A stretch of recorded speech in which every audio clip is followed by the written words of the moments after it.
Good morning, everyone, and welcome to 60 Ideas in 60 Minutes, brought to you by our presenting sponsor, Bank of America, and our partner sponsors, Central Valley Community Bank, Tangum Interiors, and the Better Business Bureau.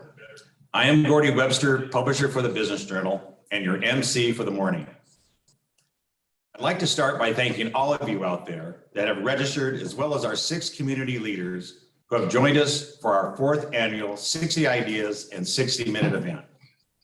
We are here again for the 2nd year in a row, live at the beautiful Tangum showroom at Palm and Herndon. The Business Journal is again excited to host our most popular event with a strong group of presenters. These 6 leaders from the Central Valley's most successful companies will share 10 of their company's internal programs, philosophies, and initiatives, both big and small, that can be applied to any business or any organization. So here's how it's going to work this morning. Each speaker will have exactly 7 minutes to share a few of their best ideas, highlighted in bold in the program we sent you via email this morning. The event also will be recorded and sent to you after in case you missed a speaker or two. During each presentation, make notes, things you would like to put into practice or share with others. During the presentations, we encourage you to ask questions for our 6 speakers. Please add those in the chat at the bottom of the screen. We will open it up for a Q&A session once all 6 speakers conclude. So pour yourself a cup of coffee at home or the office and view your 60 Ideas digital program, and we'll get started after this message from our presenting sponsor, Bank of America's President for Fresno, Merced, and Tulare Counties, Mark Riley.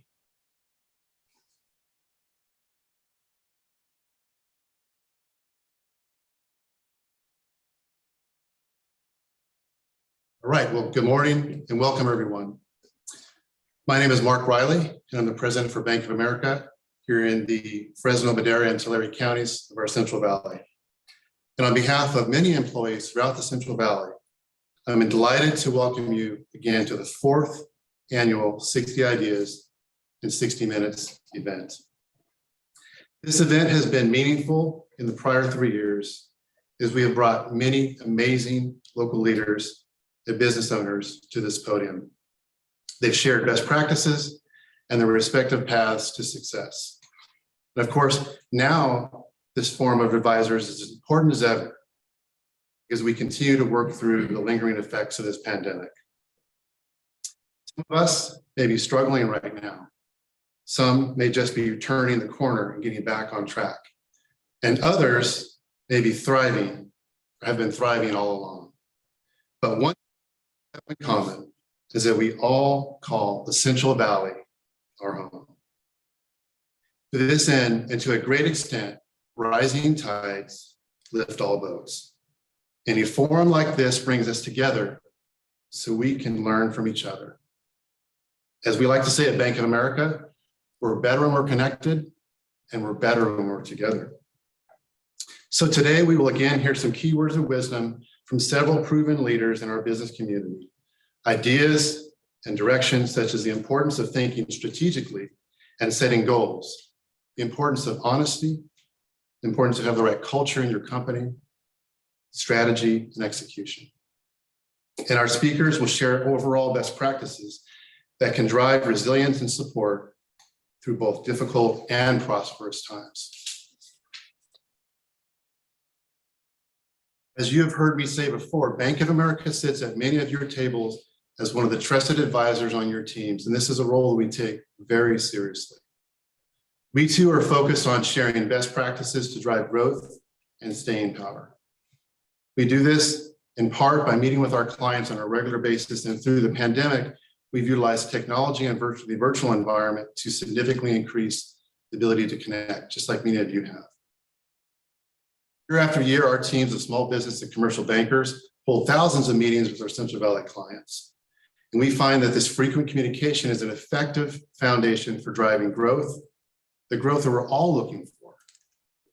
And during these meetings and conversations, we're sharing valuable insights that we gather from our world-class research platform, and sometimes more importantly, from our clients themselves. Sharing best practices, We also intentionally published guest columns on business resiliency, on diversity, and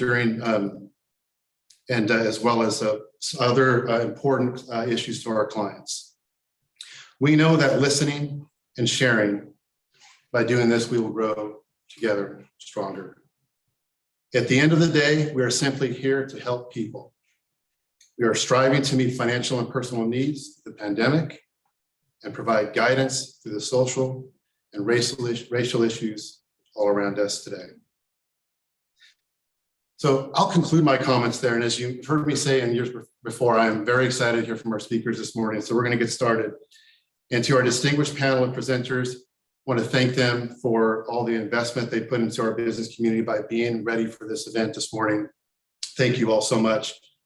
And to the leadership team at the Business Journal, thank you as well for bringing this to us for the 4th year in a row. And just in a couple hours, we can start thinking about the 5th year in a row. So thank you for helping us grow together as a community. So Gordon, with that, I'll turn it back to you.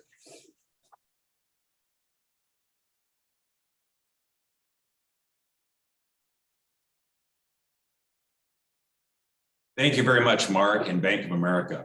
We appreciate the continued partnership together over the last 4 years for an event we feel brings so much value to the business community. All right, it's time to meet the speakers. Our first speaker this morning is a home builder, farmer, philanthropist, and fellow media mogul, a man of many hats. As president and CEO of Granville Homes, he has raised the bar when it comes to Valley home building, while also leading the private sector charge to revitalize downtown Fresno. Please welcome Darius Assemi.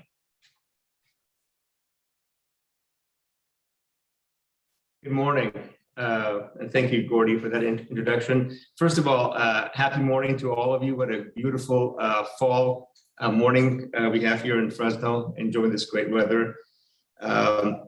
Just several things that I wanted to just review in the short time I have this morning with you. The first one of the guiding principles that guides me on a regular basis in my life is one of the tenets of Islam, which is, promote good deeds and forbid bad deeds from happening. So what does that mean? And we all have those opportunities on a regular basis. If I'm walking down a dark alleyway and I see somebody getting attacked or a woman getting raped, it's not enough for me to say, well, I don't know that person. I don't know what their situation is. I'm just going to keep walking away. It's incumbent upon me to get involved and make sure that I do everything I can to stop that bad deed from happening. And then same thing with promoting good deeds. People that are doing doing good acts around the community, in our state or across the nation or in our world, is to promote them and support those activities and those folks, those men and women that are helping our community. The second item that guides me, that has been with me from really a very early age, and that's help from my parents and my upbringing, is recognizing that the birth roulette, by and large, determines the outcome on where we end up in life, where we are born, which family, what environment we're born into predetermines so much about our success in life. So those of us that are more fortunate, which is so many of us in this country, really have a bigger responsibility to those less fortunate. We start here in our own backyards in Fresno and Clovis. There's folks that don't have the opportunities that I do, or so many of us do, in this community. And it's really incumbent upon us, number one, to recognize that, and number two, be an active person in trying to remove and reduce pain and suffering of those around us. Again, whether it's somebody growing up in our own backyard in Fresno or Clovis or anywhere in Central California or across the world. You look at the person that's born in Afghanistan as an example, a country that recently was in the news for many, many days. That person didn't choose to be born there. the birth through that placed them there. And I was lucky enough to be born into a family that gave me the opportunities to immigrate to this beautiful country of ours and to this beautiful city, and to Fresno many decades ago. And one day, when we've passed this life and we're at the pearly gates, we're going to be asked, what did you do for those less fortunate in your community that didn't have the opportunities that you did? So it's really incumbent upon us to have that understanding. And I know so many folks in our community do. There's so many philanthropists from small, medium, and large across every fabric of our community that step up and help so many of the less fortunate. And it's not just writing a check; it's relieving pain and suffering of folks around us. So that's the second thing that reminds me and guides me on a regular basis, that we're so blessed to live in this beautiful country, and I am so blessed. And there's so many other folks that are not. And third is a statement that my mother made and reminded all three of us boys as we were growing up is, hire more women and surround yourself with women at work. Women are more compassionate, they're less overreactive, they're more proactive, and they're more calm in situations of crisis. So if you want to be successful in your company, make sure you're surrounding yourself with a group of women in your management and your executive management team.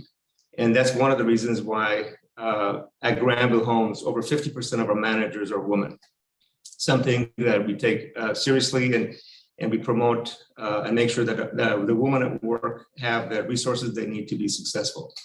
Those are really the three key items that I wanted to share that kind of guide me on a regular basis in my life. Thank you. Thank you, Gordy, and have a great rest of the day and great rest of your week.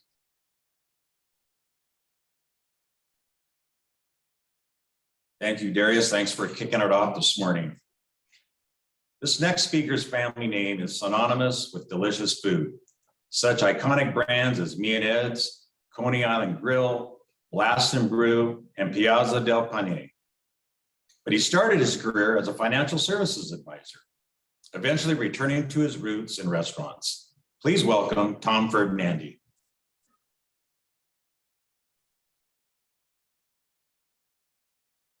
Thank you, Gordy and Ashley, for hosting this event, and we certainly appreciate the sponsors as well, in particular Bank of America.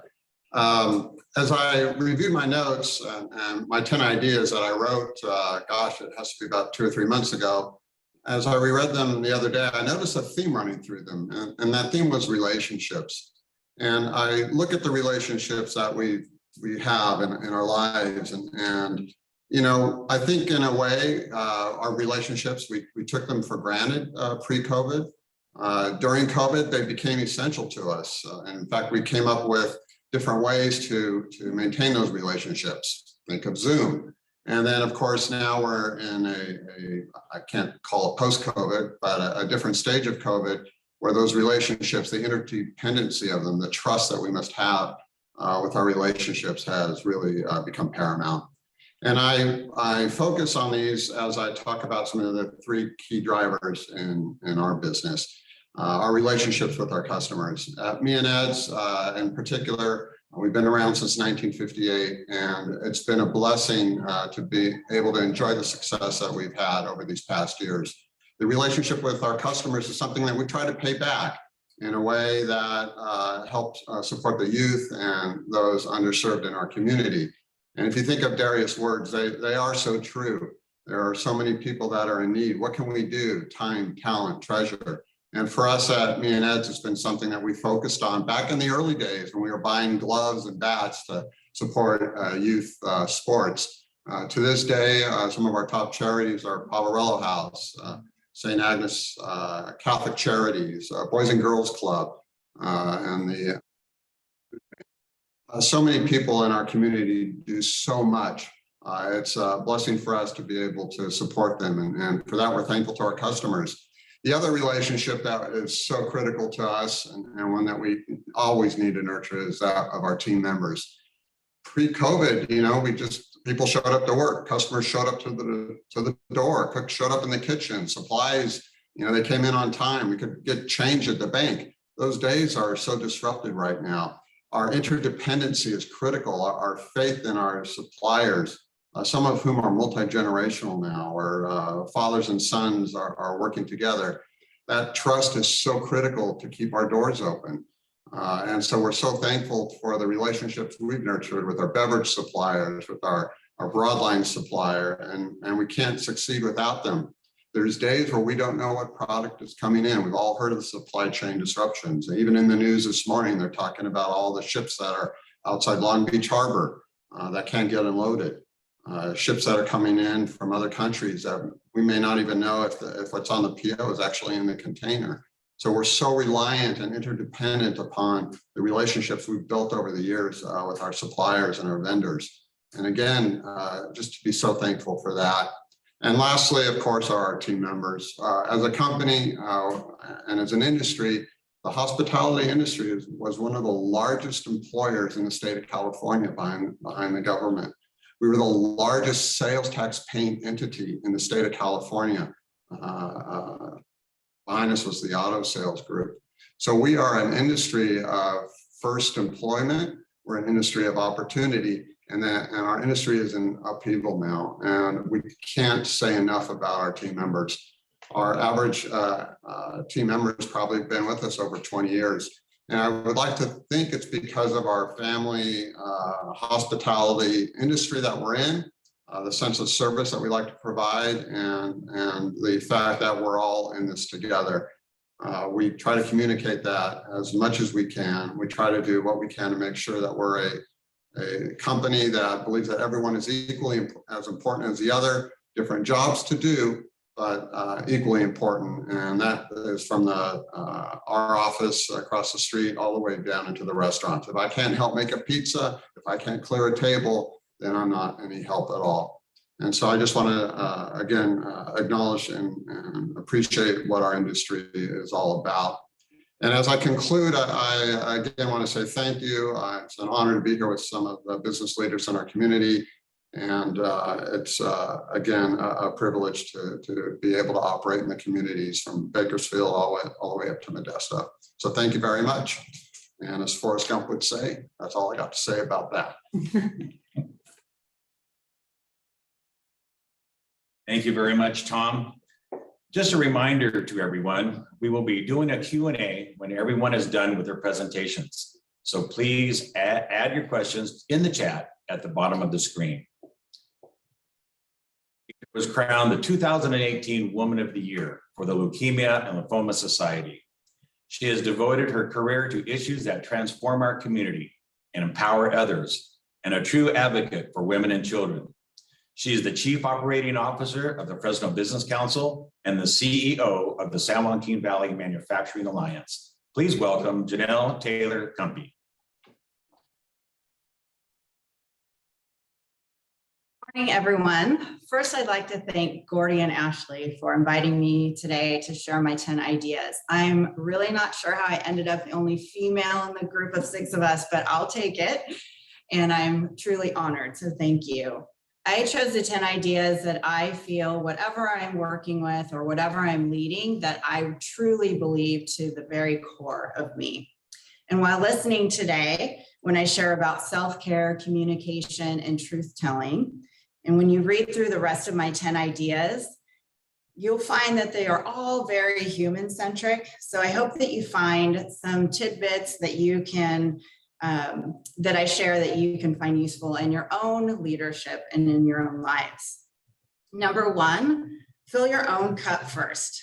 We've heard for many years about self-care, but I think now more than ever, people are taking this to heart. We were sort of forced into doing things differently because we had to. And we learned that taking care of ourselves, both mentally and physically, are essential. Intellectually, we all know this. For my fellow females out there, we are wired to be caregivers and to make sure that everyone around us is happy and their needs are fulfilled. Taking time for self-care is a hard one to put in practice for us, for leaders and for high achievers. But if we don't take care of ourselves, we will burn out, we will become worn down, and we will have zero left to give. How many of us became so weighted with extra roles this last year to 18 months? I know I was. I was a wife, mother, taxi driver, daughter, aunt, teacher, personal chef, boss lady, computer tech, schedule keeper, just to name a few. And it's exhausting. And we're at greater risk of health issues with all of that stress. Now, I make it a point to listen to my body, to know when I need a timeout for me, and I don't feel guilty about it. Make sure to take time out for yourself and do whatever makes you happy and has you feeling recharged. Read that book, talk with friends, take time out to work out, take 5 minutes for mindfulness to recharge. Open up that bottle of wine you've been saving for a very special occasion, because you are that special occasion. So fill your own cup first. We cannot pour from an empty one. Secondly, don't dictate, communicate. I was fortunate enough to spend many years in a career in entrepreneurship. A vision was cast and I was not told how to get there. There was a confidence in my ability. I was given autonomy, and I was always felt as a partner, not a cog in a machine. What happens? Clearly communicate where you're trying to go and why. You empower those around you to navigate their way to get to the end goal. What happens when you show your employees respect? When you ask them questions and show genuine interest in who they are as a person, you get respect in return. You begin to know people's skill sets, goals, and aspirations, and you are able to challenge and stretch them in ways that they could never imagine. You get a workforce that wants to show up and do their best, and you get people that are loyal to you and to your business. So if you're struggling to fill those holes in your workforce, think about the culture that you're creating in your own business and how, as a leader, can you improve? And if you want to learn more about connecting that heart of yours to that business mind of yours, I have 3 book recommendations you can ask in the Q&A. We tell the truth even when it's hard. We start off each Fresno Business Council board meeting with someone to address one of the 10 community values that we've developed and we've adopted, and talk about what that particular value means to us. So I'm going to share about truth telling. Truth telling is essential for authentic communication to occur and makes genuine interaction between people possible.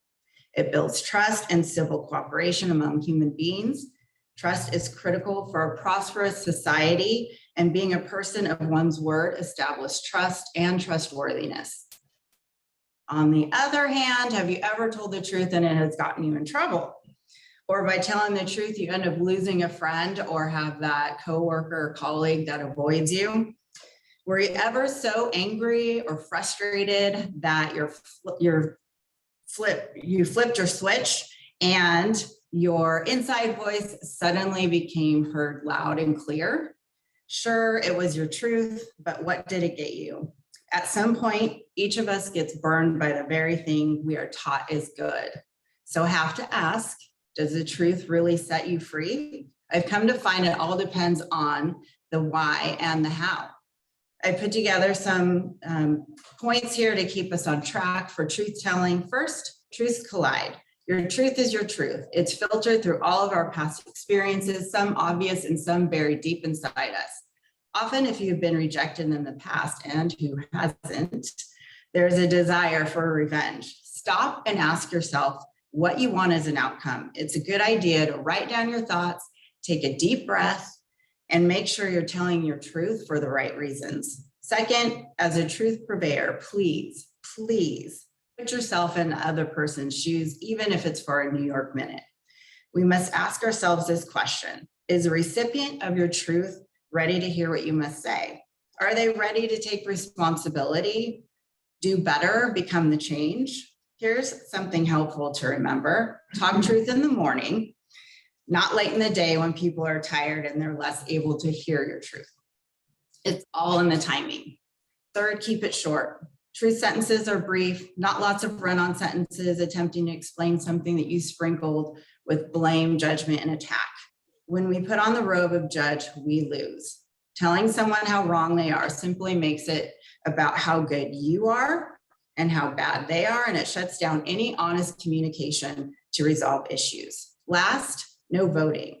When we start to include all the other people who side with us, it waters down what we really want to convey. So speak only for yourself and encourage others to do the same.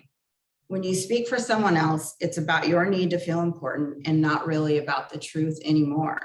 It's true that the truth will set you free. However, you need to factor in how you say, what you say, when you say it, and why. Give truth a strong foundation, and you will be appreciated and respected in all areas of your life. Good leaders almost always know what needs to be done. Great leaders take action. Lead by example. It's the only way. Thank you.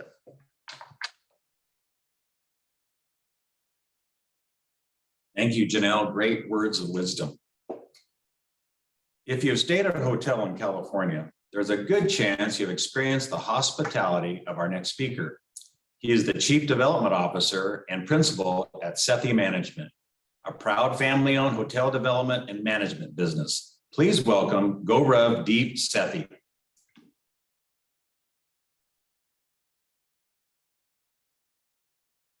Morning, everyone. Gordy, Ashley, thank you so much for having us here. Really appreciate it. Very humbled. I'm a big sports fan, so I'm going to start with a baseball analogy since Giants are the #1 team in baseball. I'm a second-generation business owner, and a lot of second-generation business owners, think they hit a home run, but people like me, we were born on third base, and we had so much help along the way. If it wasn't for my dad, who came here at 17 years old, didn't speak any English, working his tail off and dealing with pressures that me and my sister couldn't even imagine, I wouldn't have the opportunity to do what I do. Over the last few months, my mindset on this has changed a little bit. I always thought my dad hit the home run, but, watching the news, watching other countries, watching people fall off airplanes, trying to get to this country, I realized maybe my dad already knew how to play the game or had people to teach him how to play the game. He had an uncle who was already here on an academic scholarship who had already started in business and asked him to come here and sponsored him to come over. So as I started thinking about that, I just wanted to, that was one of my big points that, it's okay to get help. It's okay to say you got help. Heck, you should be proud that you received help. I still get help daily from my friends, my family, my business partners, and I'm so grateful for it. Next thing I wanted to talk about was, remaining humble. I see a lot of people who become extremely successful in life and then they start to change. It gets to their head. Unless you're Bill Gates or Jeff Bezos, there's someone bigger or badder around the corner. You need to stay humble because everyone defines success completely differently. It's monetary to some people, but quality of life, peace, slowing down is more important to others. So, treat everyone you work with and interact with respect, even if it's a deal that just doesn't pan out. You shake hands. When I walk away, if things don't work out, I still want to be remembered as a good person, a humble person, and not someone who's just money driven. Lastly, I want to talk about, innovation and adapting with times. My favorite quote from when I was a kid was, I don't know what I'll sell in 10 years, but I'll be selling more than anyone else in the world. And Ray Kroc of McDonald's said that. And it's always stuck with me. I was reading a story that Blockbuster had a chance to buy Netflix for $50 million in 2000, September of 2000. The CEO at the time laughed, saying, "That's stupid. No one's going to buy that." 20 years later, Blockbuster, there's one left. It's a nostalgia museum in Oregon. And Netflix has a market cap of $250 billion. That was only 20 years ago. Look at all the innovation that's happened in the last 20 years. Look at cab services. Look at how restaurants work. And with what we did for the first 10 years of my career with my family, you know, we were very heavy in gas stations and retail. And, you know, we have a handful left. I have a couple more in development, but even those, I'm totally innovating. I am adding DC fast chargers, biodiesel, lots of quick service. I think personally gas, and especially in California, will be dead 15 to 20 years. I might do a couple more, but then I'm going to pivot. I'm going to move into something different. If you don't adapt and innovate, I think you'll get left in the dust. With the hotel industry, you know, we just went through a global pandemic. And when this started, you know, come last April, we put everything on hold. But 2 or 3 of our hotels still didn't have a thing called digital key where you can check in with your phone. And me and my sisters and my dad talked, and, you know, we thought this could be a big issue, especially with germs and COVID. And, you know, we decided to make a pretty big investment in the middle of a pandemic to innovate and change those 3 hotels quickly. You know, we've changed our cleaning practices. We've changed how we operate hotels so our guests feel cleaner, better, and safer to stay with us. And I truly believe if you don't innovate and adapt, you know, you'll get left in the dust. That's all I have today. Thank you guys so much for having me. And I hope you guys get some good insight. Thank you. Great. Thanks so much, Dee. Just a reminder to everyone, we will be doing a Q&A when everyone is done with their presentation. So please add your questions to the chat at the bottom of the screen. Our next speaker is a serial social entrepreneur, which is corporate speak for a consummate businessman who values social and environmental good as much as profit. He has many businesses under his belt, but his biggest is ERI, which serves every zip code in the US with electronic waste recycling. Please welcome John Shigarian.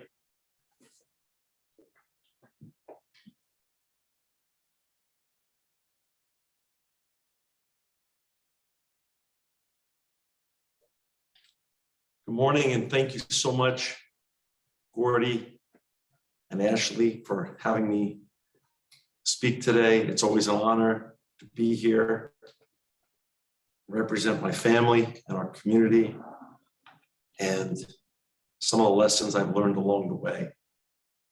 Fresno has been home to the Shigarian family since 1996, almost 25 years now. Being a native New Yorker, I never knew what I was really getting into when I first moved to Fresno. Gordy was one of the first people that I met, and he welcomed me so warmly and explained to me the importance in this community of family, faith, friends.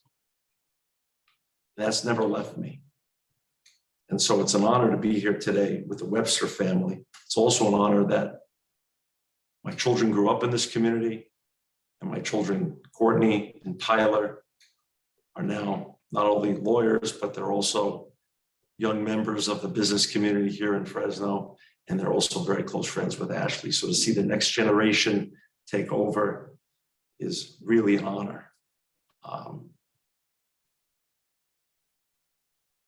You know, I didn't grow up with much in New York, and I far exceeded any dreams that I thought I'd ever achieve along the way. I love expressing myself in the businesses that we create. I was lucky and honored enough to create Homeboy Industries, Homeboy Tortillas, as we started it with Father Greg Boyle, after what was then called the Rodney King riots, now called the LA riots.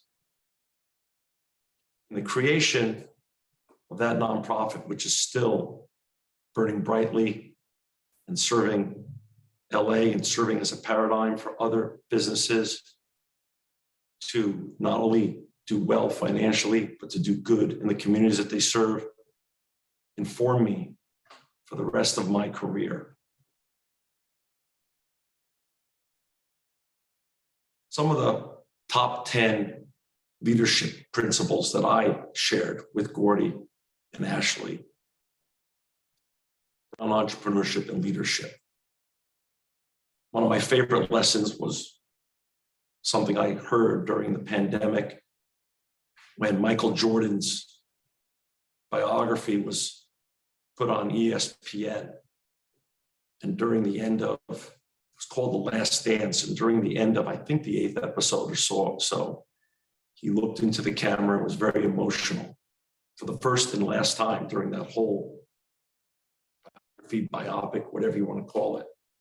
And he said, winning has a price and leadership has a price. Let me say, anyone who wants to be a successful leader sacrifices family, friends, vacations, their general health, their mental health, their weekends. It's a never-ending list of sacrifices. Want to be a leader, and a good one at that, you have to be willing to accept and embrace that reality and lean into it. As a kid growing up in New York and Queens, I read a lot. We didn't have a lot. Part of my childhood, we were on welfare. And my hero growing up was Muhammad Ali. And my favorite poem by him, which was also the easiest poem I ever thought to memorize, was Me and We. Now, I really didn't get it when I was a kid, except that I knew I could recite that poem, which I was proud of. But as my career evolved, and after the homeboy experience, I realized I had to lead by example. It wasn't okay just to talk a good talk. You had to walk it as well, and not walk it once in a while, every day, consistently. I've used businesses and entrepreneurship as my way of being my actions. When I moved to Fresno, I started the Bulldog Brewing Company. And actually, with Janelle and Dr. Tim Stearns, we donated the Bulldog root beer profits back to the School of Entrepreneurship. You can do well financially and do good in your community. Soon thereafter, in the back of the Bulldog Brewing Company, we created financialaid.com. But it told us it would fail. No one wanted to give us any capital. We went all in, leveraged ourselves, and we democratized student lending and made a very nice living along the way. Sold that company. We then started ERI. When you walk into ERI, over the front door is the words, everyone can be great because everyone can serve. And again, I believe in service leadership, servant leadership. Those words were from Dr. Martin Luther King, and they ring true today more than ever before. We were very lucky. We never dreamed ERI would be this big. Our first month of business, we recycled 10,000 pounds down on East Avenue in downtown Fresno. And thanks to the great Fresno community, which has massively supported us, and the communities across America in which we serve every zip code, last month we recycled close to 18 million pounds, far beyond my expectations. But again, you have to take action and walk the walk, not just talk the talk, and people will follow.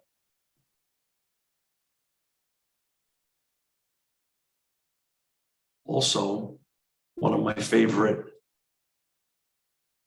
heroes growing up was a fictional character named Rocky Balboa. He was a fictional boxer. The lessons I learned out of Rocky, I've used in my life. Expect as a leader, as an entrepreneur, to get knocked down. Knocked down more than once. And the opportunity when you get knocked down is you could just collapse into a pile of bones. When I say pile of bones, I mean 412, because the human body has about 206 bones. So you get hit hard enough, every bone breaks. You have a chance. You could just stay down and lay down, become a victim get up, you fight on, keep moving forward. Look at what we've all lived through during the last 18 months. I'm honored to be here with all these other great leaders. I'm honored to be speaking with you all today.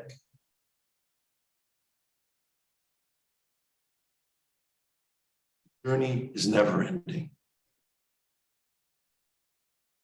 We've proven, those who've made it through this crisis, we've proven that resilience matters, courage matters. Get up off the canvas and you keep fighting and you never give up, you'll always be in the game. It's truly an honor to be here today. Forward to the questions and answers. And again, thank you so much. Thank you very much, John. Great words this morning. Ladies and gentlemen, as we are approaching our last speaker, just a reminder, we'll be doing a Q&A session when everyone's done with their presentations. So please add your questions in the chat at the bottom of the screen. Before our final speaker was closing multi-million-dollar real estate deals, he was kicking footballs down the field for the Fresno State Bulldogs and the Dallas Cowboys. After an injury cut his NFL career short, he transitioned to commercial real estate with nearly 400 million in deals under his belt in just the last few years. Please welcome Brett Vicentainer.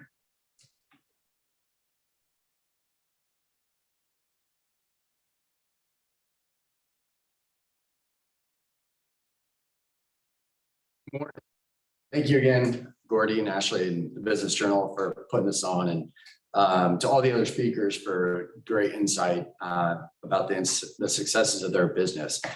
This has been some, for me, it's been pretty new with, starting the company and running this, as I started back in 2017, where I was subleasing a single office in my financial advisor's office.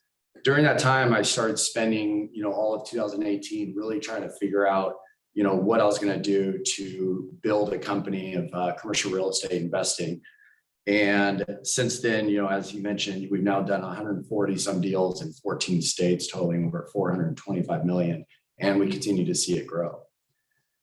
Over the years, the top 10 ideas that I wrote about have been really important as part of my company, as they're very personal. Essentially, they were the thoughts, the beliefs, and the foundation I used to create what I envisioned a successful commercial real estate company.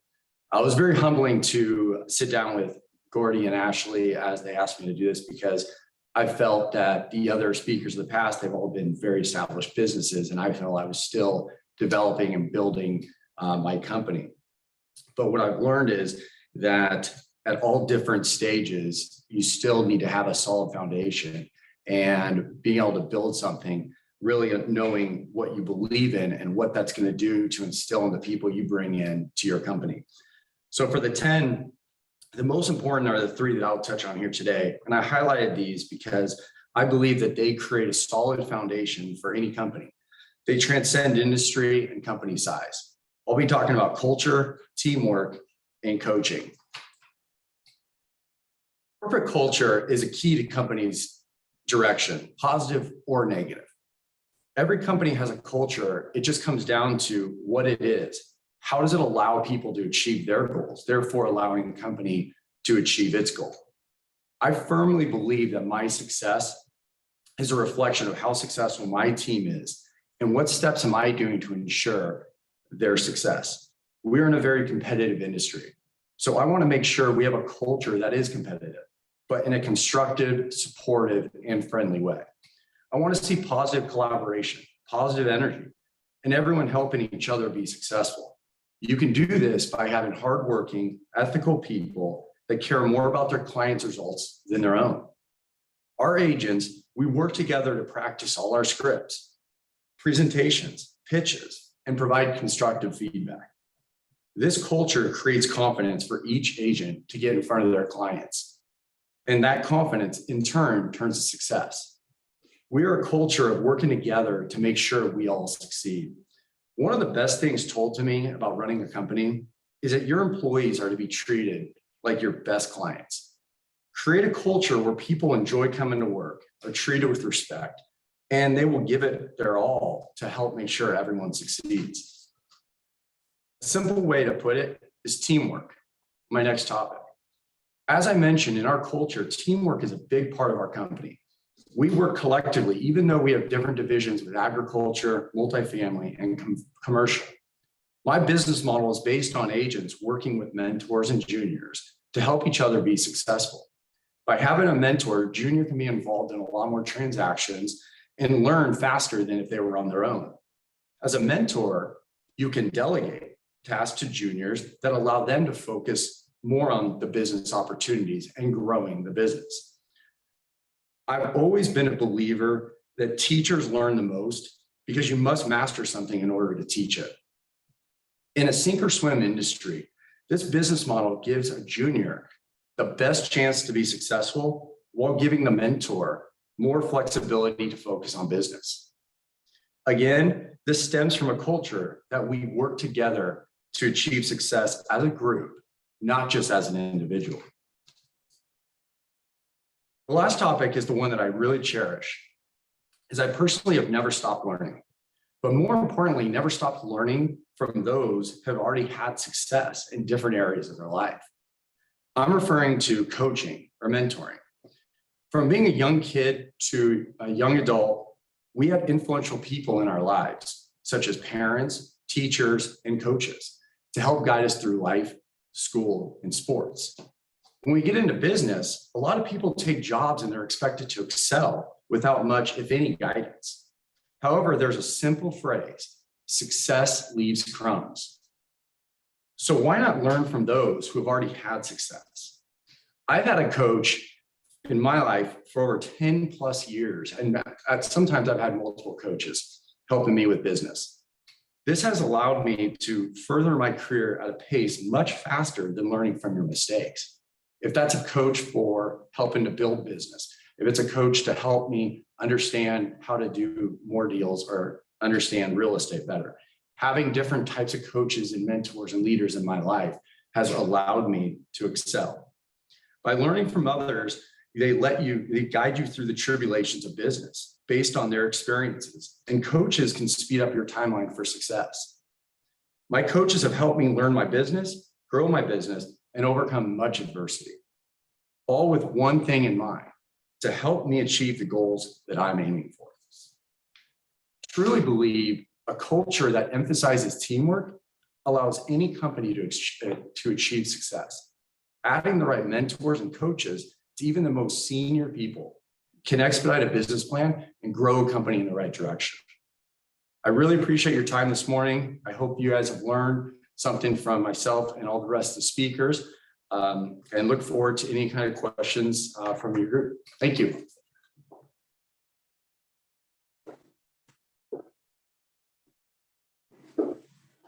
Well, I want to thank you, Brett. All you guys, as Jim Sweeney would say, are awesome. So many great words of wisdom this morning. Lots of people on the chat, and I just want to, first of all, people want to know, is it recorded? Yes, it's recorded, and everybody will be able to see it once again. Lots of people on here. One to Janelle, they would love to hear Janelle's books, please. And there's probably a way, either you know those 3 books, Janelle, or we can certainly get those to folks a little later on. You have those in mind? You want to start this morning? I do, sure, thank you. And I'm glad that you're interested. The first one is a recommendation by my colleague, Kurt Madden, and it is called The Heart of Business. And that's Leadership Principles for the Next Era of Capitalism by Hubert Joly. And then we've got the No Rules, or what we call around work is the Netflix book by Hastings and Myers. And then this third book is by an author that we have been talking to quite a bit, kind of models after our friend John Shigarian here. And someone, local. So back in Grand Rapids, it's Mark Peters, and he has written the book, The Source, also founded the business called The Source as well. It's a great way of knowing how to take care of your people and creating that retention that you need in your business. Thank you, Janelle. Lots of questions about your books, Janelle. I'm going through a bunch of them here. I think people will be busy reading then. No, question from our audience. I guess this goes to all of you. In what way has your leadership style changed post COVID-19? And we want to kind of tackle that first.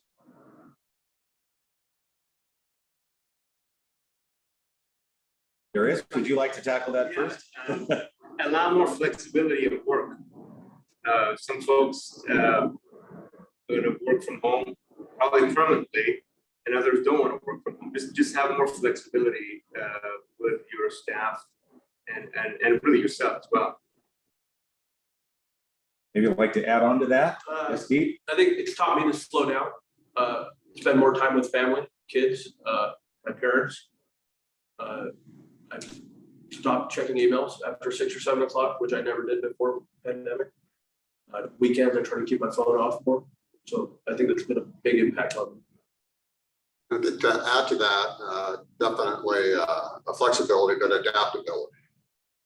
For us, there was so much change going on so fast. You had to be quick on your feet. You had to rely on the input of others to be able to generate a response because time was of the essence.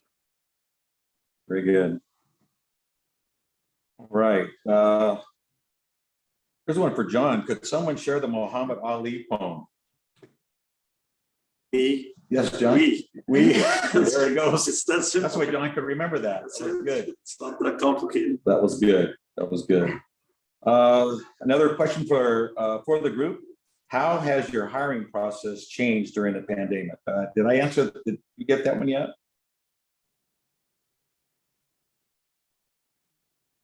Let's see. Lots of compliments. I mean, there's so many compliments in here, mixed in with some wonderful questions too. Okay, so here's one. Do you believe the candidates' labor market will become balanced once again, and what will change it? You kind of alluded that a little bit, Tom, your comments. I think that it's definitely changing. The industry, hospitality industry has changed quite a bit as we've embraced technology, necessities of motherhood of invention. So in our business, we introduced mobile apps, online ordering, and at some point, the technology starts to become more available and easier to implement. So I think technology is going to change the hiring practices. And then it's, again, going back to flexibility. We have a lot of working moms in our workforce, and we were honored to have them and honored to have them lead a lot of our restaurants as managers. And so I think as education has changed, there's been so much demand being put on households. How do we adapt as employers to that? I think working from home, that opportunity exists. But in the service sector, it doesn't exist as well. So it's flexible hours. It's making sure you can provide some of the benefits that make it easier to have a family and work. So we're all going to be changing. I don't know when the dust will settle. I don't even know what it'll look like, but we're going to have to adapt. Anybody else like to tackle that, Janelle? Yes, sure. As far as manufacturing and that industry, we all know that it's struggling with supply chain issues and everything, but I think there's such a need for individuals that either will come highly skilled and be hired that way, or just the entry-level positions. And I think with some of the initiatives that fortunately Bank of America has also contributed to, one of our initiatives, Career Nexus, is really putting, it's preparing employers for this, next generation of individuals that may not have ever had a job before, just really getting them to know what a meaningful internship is. It's not just going and getting coffee. it's actually getting them to provide value to the company and increase the skill sets for those individuals. So I think that for manufacturing, especially, just being able to show those young people what is out there as far as careers go and the benefits of those careers, that there is a career ladder and that it's a great job to have, and there's longevity as well. So hopefully we will see an increase in people wanting to work in that field as well. Thanks, Chanel. Anyone else? Move on to another question. All right, another question from our audience. How do you prioritize making your office more diverse? Darius, you alluded that a little bit, hiring 50% women in your organization. Would you like to add anything additional to that? No, that we become stronger as we have a more diverse workforce that understands your customer base, understand the challenges that the customers face, how to address and how to solve them. So a diverse workforce brings a lot of solutions to the table that we employ and deploy at Granville. Thank you. Anyone else on the group? Add to that. Another question from our audience. How do you balance work and family? Brett, I'm gonna put you on the spot. Would you like to, I know you have a small organization, your wife's involved, you got a lot of things going on there. Right, here in Deep City, I think that's a big change over the last year, as you know, trying to build a company, and it feels like it's all the time you have, and you know, have a 4 and a 6-year-old, you know, realize everyone tells you don't get that time back, and you're trying to find that balance of building a company, because there's people as I'm hiring that are counting on me to help make sure that they're going to be successful as well. So I think it's really last year helped me in that place, and you know, trying to take more time talking with my wife, you know, taking trips, really making sure that I am there as much as I can be for the kids. And so I think that's just, you have to make that a cognitive decision to really make it an effort to be there for especially the young kids, and I mean all family and all, but I just think it's more of a stronger effort now, and knowing that you hire the right people to where the company can start running itself at some different levels, and you're hoping you hire the people that can do that to take that stress off of you. You know, I'm talking to my dad a few months ago, and he apologized to me, saying, you know, I'm sorry for not being around when you were younger. Then I told him, you know, I'm not upset that you missed my soccer games or whatever. I know how hard you were working, but you know, he told me that that's his biggest regret in life, that he wasn't around when we were younger. I don't think you have to sacrifice your work as much. For me, you know, it was kind of cutting out a lot of the social aspects that I was still kind of clinging on to with young kids, you know, sports games or concerts or going out with friends. And I think that's where the pandemic taught me to be at home a lot more. And I think that's the bigger balance I've done, where, you know, my work isn't as affected as much. Great, thank you.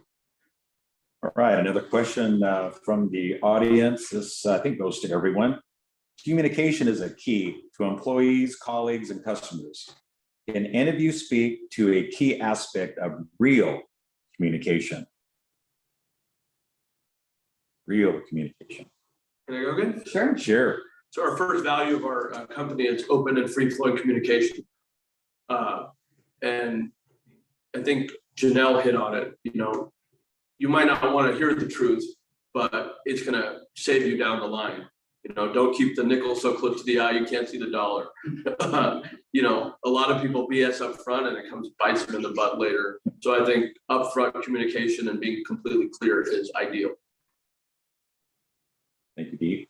And I'll add too, I mean, as I had said, in sharing, as long as your communication is coming from the heart and you are being real, but also compassionate and empathetic for those that you're talking to, I think that that's going to come across a lot better and more well received. So just, you know, being yourself and being honest, but thinking about the other person, and thinking, putting yourself in their shoes.